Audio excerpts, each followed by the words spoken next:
Hey guys, how you doing? Lindsay and I have just come for a hike down to the northern tip of Honeymoon Island here in Central Florida, and I wanted to. I'm not able to go live because there's no cell reception down here, but I wanted to talk to you very quickly about something that's come up very recently with the current state of affairs in the world. You know, there's all this talk of people storing, stockpiling, and prepping, and I wanted to talk briefly about the difference between prepping and being prepared. And I'm here with a very special plant that I'm going to introduce you to. This is really cool, and I'm stoked that I came across this because it's just a perfect example to share this. So let's talk about prepping and what it includes. You know, the whole concept of prepping is storing and stockpiling a whole bunch of stuff in the event that, you know, whether it's coins and cans of food, weapons, supplies, stores, you know, it doesn't matter. It's fuel, it could be anything, gasoline.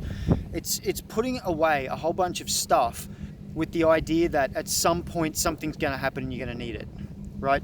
That's exactly what prepping is. It is holding in your mind, your field, your space, the understanding that something is going to happen, because if it wasn't definite, then you wouldn't have a need to stockpile this shit. Okay, so you're stockpiling with the thought that something is definitely going to go wrong. That in itself is problematic.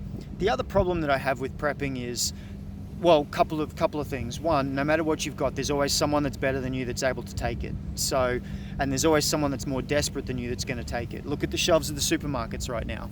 Prepping also speaks of stagnation. Like, you have this just stockpile of shit sitting there. It's stagnant energy. Like, there's no flow, there's no dynamic to it. So I don't like it on that level. That's why I've never really gotten into prepping.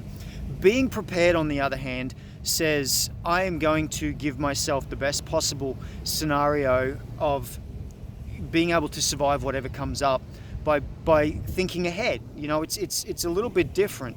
It's getting yourself into a position where you can be reliant upon yourself if there is a total collapse. Like, if, let's say, food supplies got cut off, if there was no medicines, being able to source the things in nature that grow and provide for us. And to kind of shine an example on that, I'm going to introduce you to this plant here right now. So this is actually known as Sea Purslane. Now, purslane is a really cool plant. They look the same whether it's the land-based version or Sea Purslane. The only real difference is one grows on the beach and one grows everywhere else. You can tell the difference because of the contrast in color between the stem being like a reddish tinge and then the leaves being green.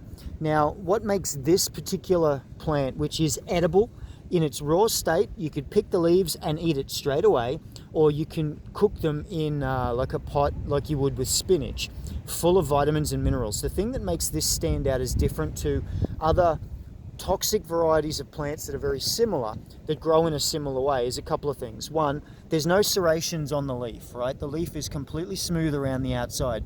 Two, it kind of grows in a star pattern off the leaves. So you see how the leaves, they usually come out and you see how there's like 4 of them coming out off every stem, right? So you get the spread of leaves. The other ones that are similar, that are toxic, they only have the 2 coming out off the stem. And the other main difference is these are a succulent, so they've kind of got this thicker, waxy feel to the leaf. And because of the way they grow up a little tiny bit, whereas the other one's a lot flatter and the leaves are, you know, really thin and almost papery. If the leaves are thin and papery and there's only 2, don't touch it. This is an edible form of purslane. It's Sea Purslane. The British always used this for its vitamins and minerals. It's a fantastic substitute for spinach, and you can see it's just growing everywhere down the shore here. So if you found yourself in a survival situation here on this beach, you've got weeks worth of food here.